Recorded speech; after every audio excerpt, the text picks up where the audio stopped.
Today we're reading Isaiah chapter 41, verse 10.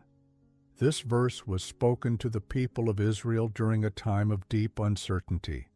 They were facing exile, displacement, the loss of stability they once knew. Their future felt fragile. And into that instability, God speaks these words, "Fear not, for I am with you. Be not dismayed, for I am your God." It is important to understand who is speaking.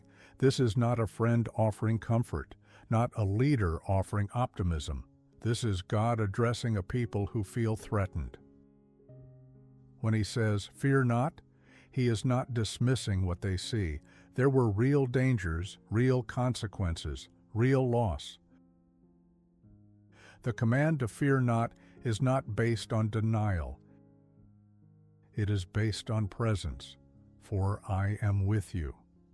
That phrase changes the weight of everything. Fear often grows from imagined isolation. It whispers that you are alone in what you are facing, that no one sees the full picture, that no one understands the pressure.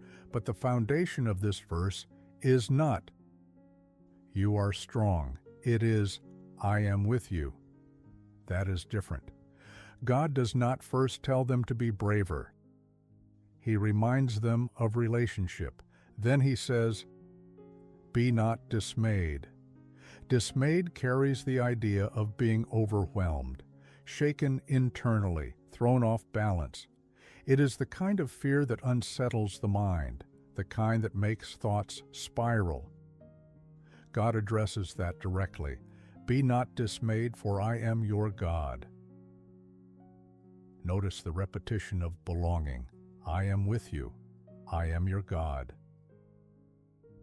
This is covenant language.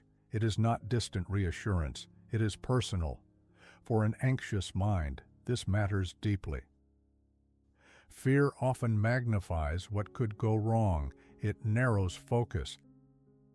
It convinces you that the threat is larger than your capacity to endure it. But God does not point first to their capacity. He points to His identity. I am your God. Your security is not rooted in how steady you feel. It is rooted in who He is. The people hearing this were not emotionally stable at the time. They were uncertain about their homeland, their safety, their future, and yet the reassurance is anchored in presence. If fear has been pressing on your mind, this verse does not accuse you. It does not shame you. It reminds you, you are not navigating uncertainty alone. God's presence is not fragile. It does not withdraw when circumstances shift. It does not depend on your emotional strength. It is steady, and that steadiness becomes the beginning of calm. The verse continues, "I will strengthen you, I will help you, I will uphold you with my righteous right hand." Notice the repetition. I will, 3 times. God does not say, "You will manage." He says, "I will." This shifts the weight. Fear often tells you that everything depends on you, your decisions, your foresight, your endurance. But here, responsibility is redirected. I will strengthen you. Strength in Scripture is not loud or dramatic. It is the quiet ability to stand, to remain steady when circumstances feel unstable. This does not promise that you will feel fearless. It promises that you will not be unsupported. Strength, in this sense, is reinforcement. Like beams placed under a structure, you may still feel the wind, but you do not collapse. Then, I will help you. Help implies proximity. You do not help from a distance, you help from beside.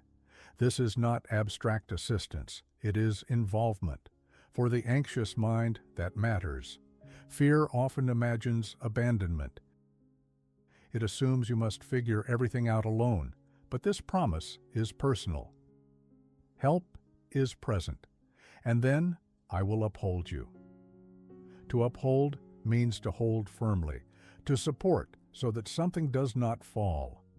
God is not describing a temporary boost. He is describing sustained support. The phrase, "my righteous right hand," carries authority.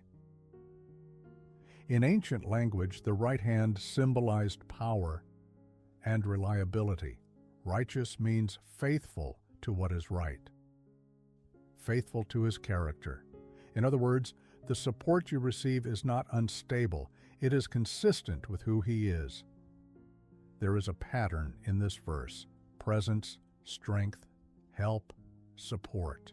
Each one addresses a layer of fear. Presence answers isolation. Strength answers weakness. Help answers confusion. Support answers instability.